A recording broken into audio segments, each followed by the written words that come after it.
Olá pessoal, bem-vindos a mais um episódio, né, do podcast da Rafus Press, o Biblioteca de Submersa dessa vez. E hoje nós vamos falar de um tema polêmico, muito instigante, tem a ver com questões relacionadas à constituição das vanguardas e da arte no final do século XIX, no século XX, em relação à política. A literatura visionária, a descrição de estados visionários, que é um tema que me interessa muito diretamente. Boa parte da minha pesquisa está relacionada a questões visionárias, uma semiótica da visão, né, do visionário, sobre fascismo, claro, e sobre mania religiosa, né?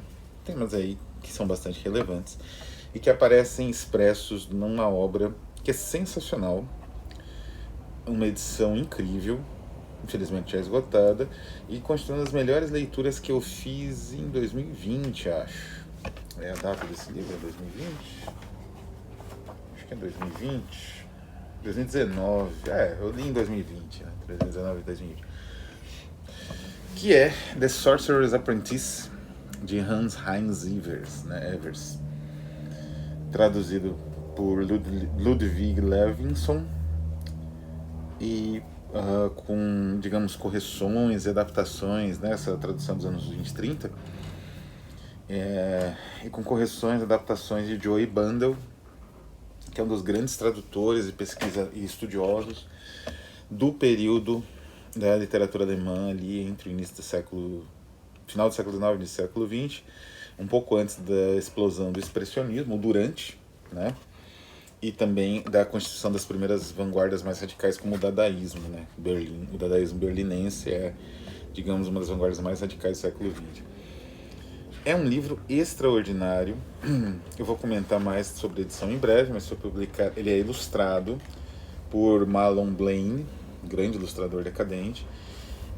Foi publicado pela Sidereal Press, numa edição luxuosa e espetacular. A Sidereal Press é uma das melhores editoras em atividade hoje no mundo, uma das mais sérias, e o John Hirschhorn Smith, que é o editor, é um verdadeiro modelo para mim de um editor inteligente, com uma curadoria certeira e com um cuidado, né, com o material assim. E no Brasil eu só encontro algo semelhante no sebo Clepsidra, na Nefelibata e na Ex Machina. São as únicas editoras que têm esse mesmo... E na Sol Negro também, né? São as únicas editoras que têm esse mesmo nível de refinamento. Bom, do que trata The Sorcerer's Apprentice? Antes de mais nada, acho que é necessário nós tirarmos o elefante da sala, né? E aqui entra um tema bem interessante e que gera muitas discussões. Alguns posicionamentos que eu considero justos até, mas que eu não sigo. Eu tenho uma visão diferente desses posicionamentos, que é relacionado à opção política do autor, né? O Evers, ele sim, se converteu ao nazismo bem antes da gente chegar ao poder, em 31, ele entrou pro partido.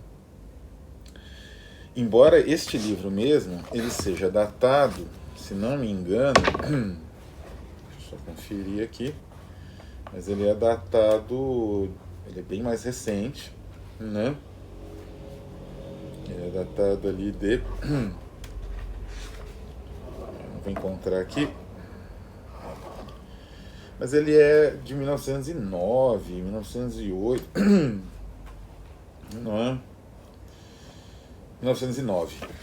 Então ele é bem anterior até a Primeira Guerra Mundial, na qual o Evers participou como espião alemão nos Estados Unidos, e ele é anterior, muito anterior à ascensão do nazismo, né? A própria fundação do Partido Nazista, que se daria ali depois da Primeira Guerra Mundial, nos anos 20, no finalzinho dos anos 10, né? Dos anos 20. Então, é muito difícil acusar um autor desse de... Não é? Existe uma confusão muito séria no Brasil quando você opta por publicar, e a Rafus tem um interesse imenso em publicar esse material, talvez publiquemos mesmo, precisa de um tradutor, vai dar bastante trabalho, é um tipo de tradução bem complexa, eu já vou falar um pouco mais do livro, né, do conteúdo, mas assim, existe uma confusão no Brasil muito comum a respeito da formação do leitor. Então quando você fala em publicar um autor como Evers, que tem esse passado, esse peso no passado dele, mesmo que seja uma obra de 1909, quando não existia nazismo, não existia nada disso ainda, existe um peso, assim, de cancelamento, ou de, pelo menos, assim, de questionamento da própria opção em traduzir. O que eu nem considero em si errado, eu acho até razoável. Mas as conclusões é que são equivocadas, assim, do tipo, você vai publicar esse autor, mas não outro, ele era nazista. Bom, primeiro que ninguém nasce nazista, né? O nazismo, como o fascismo, qualquer outra ideologia, ela oferece soluções que um autor adere, eventualmente, durante algum período da vida dele. E essa adesão é contraditória. O próprio nazismo, ele não era um movimento, digamos assim, titânico, né? Embora ele tivesse uma estrutura juridicamente organizada por um dos maiores juristas do século XX, né, que é o Carl Schmitt, e tivesse um princípio, que é o princípio de liderança, o Führerprinzip, que mais ou menos unifica a sociedade em torno do líder, a interpretação desse princípio da liderança, né, digamos assim, desse líder, variava muito. Existiam grupos que se opunham violentamente, né? A Alemanha passou por vários períodos assim de guerra civil durante o nazismo, quase guerra civil, execuções em massa, prisão de simpatizantes do outro lado, né? Então ele não é um movimento fechadíssimo, né? Assim, todo mundo ali em concórdia absoluta com o líder. Tinha um descompasso. E, por outro lado, como eu disse, as pessoas não nascem nazistas, né? Elas aderem a um programa de partido. É interessante entender essa adesão. E quando um escritor faz isso, é mais interessante ainda.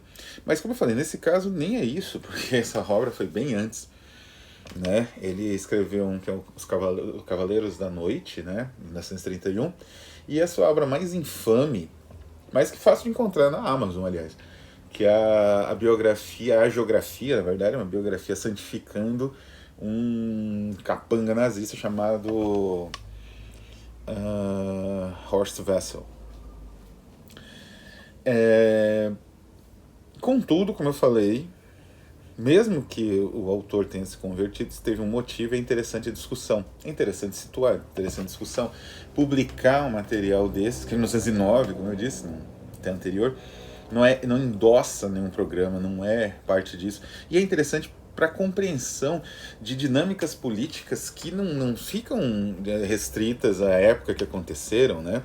Essas dinâmicas políticas têm a ver com disputas de poder que, enfim, são constantes na nossa sociedade. E é interessante compreendê-las. Posto isso, do que trata, digamos, o livro The Sorcerer's Apprentice? O Evers, ele escreveu, no início do século XX, uma trilogia de um personagem chamado Frank Baum, né? O Baum, né? Frank Baum, né? O Frank Baum é um personagem decadente, do panteão dos grandes personagens decadentes, como o Dazessan, né? Do Huysmans, ou do Durtal, do mesmo Huysmans que aparece. O Dazessan aparece no As Avessas, e o Durtal aparece no das profundezas, né? Nas profundezas. E o Baum, ele aparece em 3 romances seguidos, mais ou menos, que é uma trilogia mesmo. Que é este daqui, o Frank Baum, chama Baum mesmo. Que é o The Sorcerer Apprentice, que é o primeiro, 1909. Depois em Orhan, né? Enfim, é difícil de falar, mas é a Mandrágora, de 1911. E por fim, Vampir, de 1920. O Frank Baum, ele é muito diferente dos heróis mais meditativos ou reflexivos do decadentismo francês, do Huysmans, né? O Frank Baum era um homem de ação, ele é um homem de ação.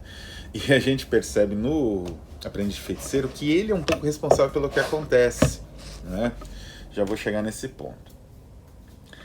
O Aprendiz de Feiticeiro, por outro lado, o livro, ele é inspirado num caso real de mania religiosa que ocorreu numa cidadezinha suíça, num cantão suíço minúsculo, no início do século... No início do século XIX, não é? E o que aconteceu?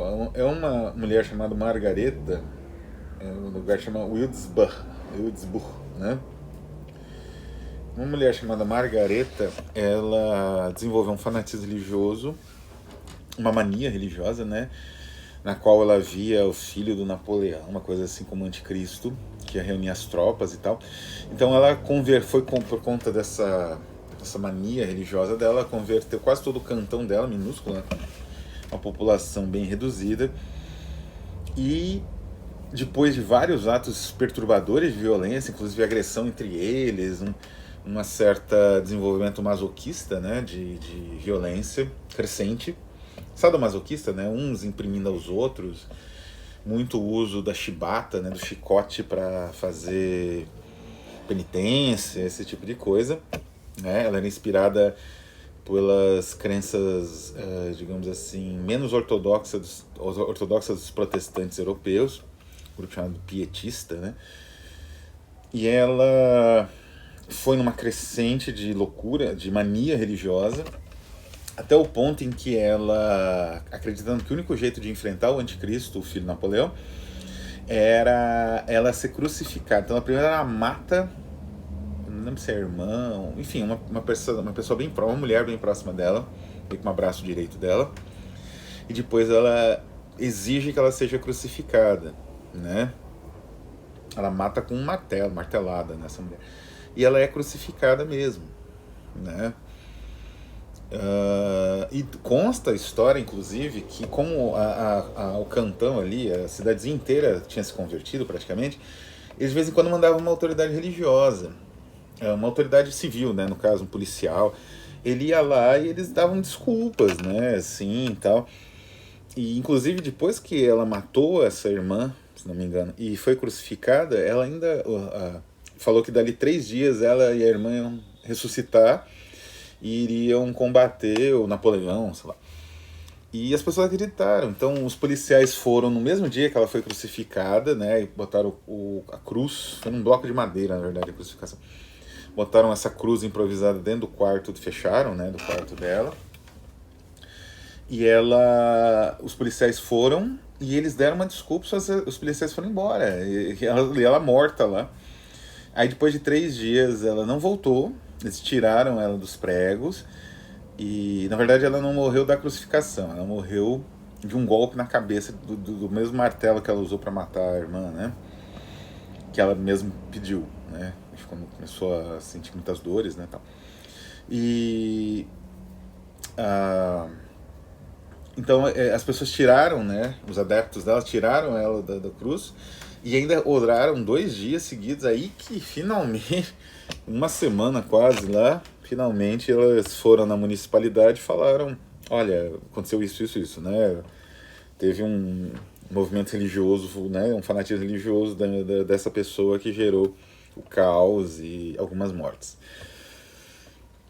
É uma história que teve um certo impacto, especialmente na pesquisa da mania religiosa ainda no século XIX, do Charcot, não é, por conta da natureza masoquista das obsessões da Margareta, né, Margareta Peters, né, que era o nome dessa fanática religiosa. E teve algumas análises a respeito disso, inclusive vinculadas ao mesmerismo, quer dizer, essa presença hipnótica, né. O Evers, que não era, digamos assim, que estava envolvido nesse tipo de debate, ele simplesmente pegou a história, não é? A partir do ponto de vista, como eu falei, analítico, o ponto de vista ali dos psiquiatras daquela época, né, e posterior. A história ela chegou a ser, digamos, analisada por um ensaísta alemão que escreveu a história, né? Escreveu uma espécie de, hoje em dia seria uma reportagem, né? Mas na verdade ele reproduz os fatos cronologicamente. E depois o Sabine Gould, né, famoso por escrever os livros aí de lobisomens, né? Sabine Baring Gould, ele escreveu também um ensaio, a Swiss Passion Play, no qual ele fala do caso. E o que o Evers fez, que é muito curioso, e aí vem o título, O Aprendiz de Feiticeiro. Ele pega esse personagem dele decadente, que eu falei que é um decadentismo voltado à ação, não é o decadentismo contemplativo do Huysmans, dos personagens do Huysmans, eruditos, né? E aqui a gente já tem uma mudança que vai determinar uma curiosa contradição política do decadentismo que vai persistir nas vanguardas do século XX, que eu já vou entrar nela. Então, mas de qualquer forma, o Brown, né, o Frank Brown, por ser uma pessoa ativa, né, ele vai para um cantão na Suíça. Esse lugar onde aconteceu esses fatos era protestante, mas o Evers muda para uma localidade italiana, né, uma parte italiana da Suíça, católica. E aí já entra uma visão dele, que era a visão que acabaria levando ele ao nazismo, que é essa visão meio dos povos meridionais da Europa, serem mais pessoas mais assim, como eu vou dizer, do instinto, da emoção, né, mais sanguíneas, e aí mais fáceis de manipular, mais próximas do fanatismo religioso. É engraçado, né, porque ele faz uma mudança, não era nada assim, era um cantão protestante que aderiu a teses protestantes mais radicais ainda, né? E não, ele transforma em católico, ele troca o pastor da localidade por um padre. E digamos, na pousada da região, o dono da pousada tem uma filha. A filha é uma moça bonita, mas enfim, uma moça de interior, né? O Frank Brown, que é um cara, ele é caracterizado bem como um Dom Juan, né? Uma coisa assim, tem esse lado predador. Ele bem se apaixona, mas fica com vontade, né, de, digamos assim, ter um contato, né, com aquela moça. Eles têm, e nesse momento o Frank Brown descobre que ela é facilmente sugestionável à hipnose, ao mesmer, né, como se falava, a mesmerização. E ele faz isso com ela, né? Ele hipnotiza, ele deixa com que ela sinta menos dor, e ele usa alguns comandos pós-hipnóticos, né? E são esses comandos pós-hipnóticos que vão detonar a mania religiosa dela no livro. Então é interessante isso. Por isso o Aprendiz de Feiticeiro, ele moldou essa moça, essa mulher, a partir de comandos hipnóticos e tudo mais, né? É interessante destacar um elemento no Evers, que é um elemento mais ou menos sadomasoquista, que é esse elemento da mulher fatal. Isso é um elemento clássico da literatura, né? A Belle d'un Sans-Merci, mas no Evers existe uma ambiguidade na mulher fatal. Ela é muitas vezes submissa e é ativa também. Então às vezes ela troca, né? Ela faz uma espécie de virada de jogo, que é o que excita provavelmente o Evers, que era homossexual na verdade, né? Mas esse jogo de trocas sexuais, de posições de comando, parece que excita o autor, e ele brinca muito com isso. E no Aprendiz de Feiticeiro, e vai acontecer isso na Mandrágora, né, que é também com Frank Brown, mas no Aprendiz de Feiticeiro isso é mais interessante porque por ser uma criatura dele, ela depois mais ou menos se vinga, né, e ele acaba perseguido ali, tendo que fugir, meio preso, né, também ali pelos fanáticos, né, o Frank Brown.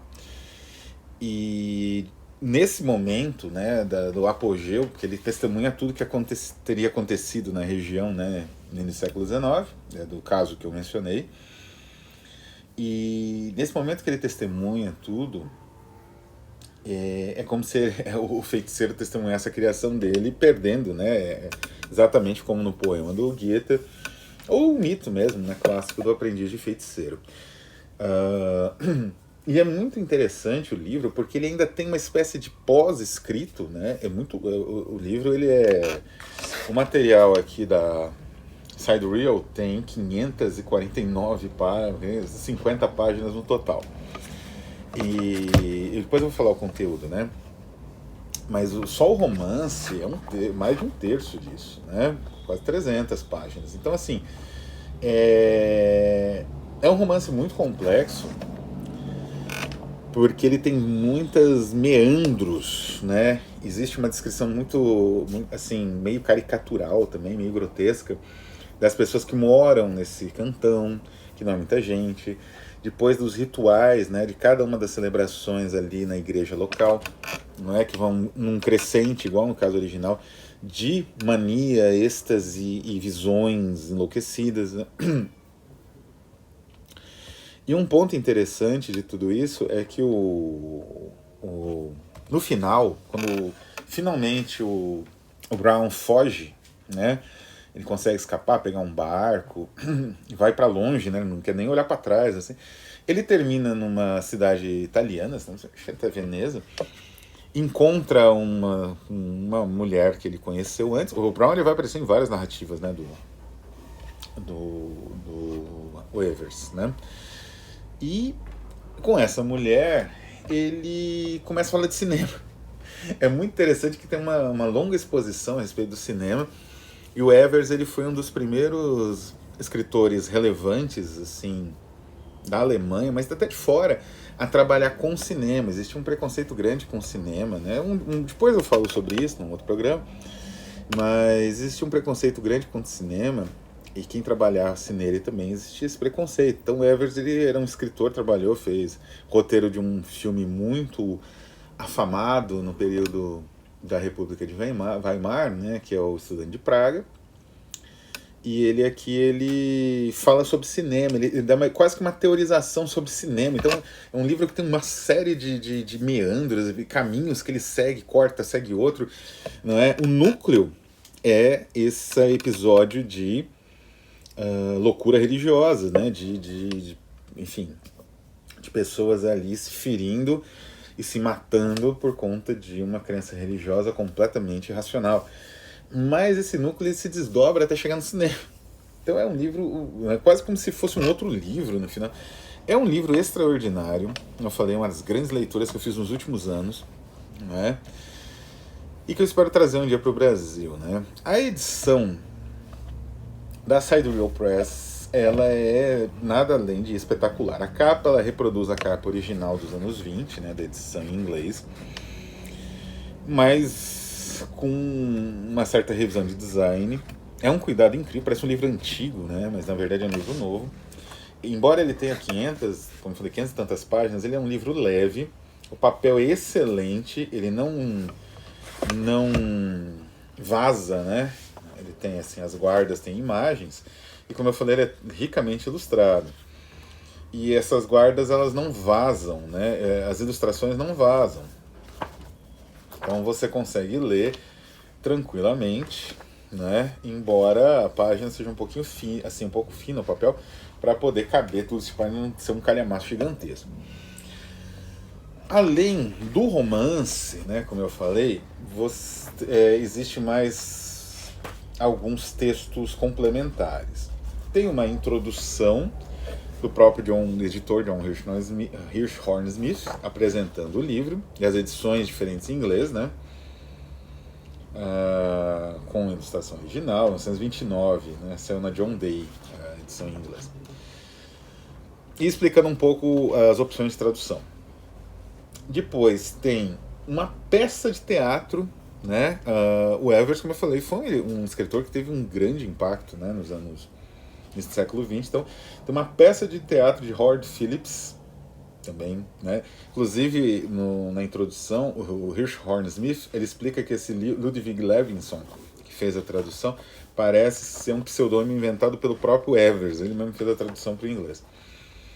Então tem uma peça de teatro baseada com um final um pouco diferente, muda, né, o envolvimento dele lá no grupo e tal. Longa também, né? São 12 cenas e tal. E depois a Swiss Passion Play, que é o ensaio de Sabine Baring-Gould a respeito desse evento na Suíça. E Mystics and Mesmerism in Sorcerer's Apprentice, o pós-fácil do próprio editor John Hirschhorn Smith, que está disponível na internet. Eu vou deixar o link, né? Muito generoso o John Hirschhorn Smith, que ele coloca, quando os livros dele esgotam, ele coloca alguns materiais de paratexto disponível no site da editora. Então é um material, como eu falei, impecável, né? digamos assim... e também a reprodução de todas as ilustrações, né, originais, algumas ilustrações assim de início de capítulo, de Mahlon Blaine, né, como eu falei, um ilustrador ali do decadentismo, atuante no momento em que o Evers escreveu esse livro. Um ponto que eu gostaria de destacar antes de finalizar, né, essa resenha é que o Evers ele representa uma espécie de contradição, na verdade uma espécie de aporia do próprio decadentismo em relação à visão crítica da sociedade que eles tinham. Porque a visão crítica da sociedade pode ser conservadora ou revolucionária, pode ser, digamos assim, autoritária ou libertária, né?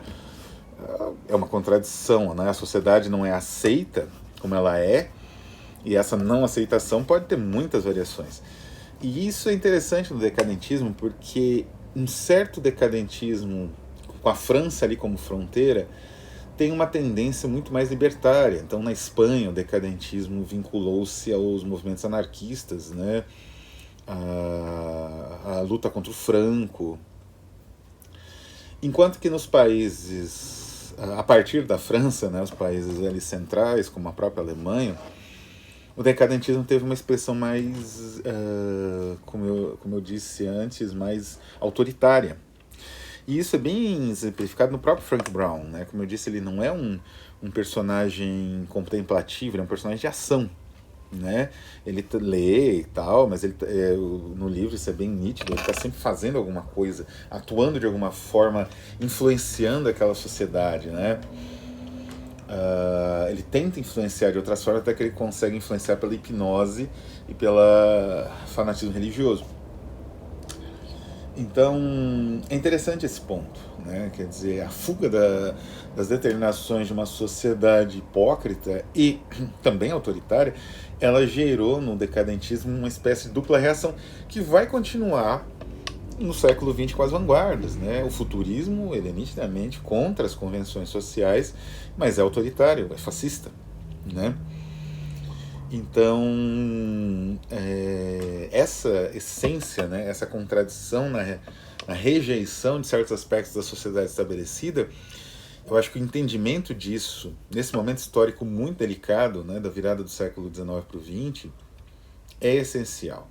É essencial e revela muito da nossa própria sociedade hoje. Assim como essa ideia da mania religiosa, a maneira, talvez a abordagem do Evers seja mais, digamos assim, sensacional, né, sensacionalista, mas é uma abordagem interessante também, porque é necessário ter consciência que esses movimentos religiosos, né, extremistas hoje, eles vão no futuro ser movimentos majoritários numa sociedade, e isso é muito, muito sério. Então é isso. Vou ficando por aqui. Um abraço e até a próxima.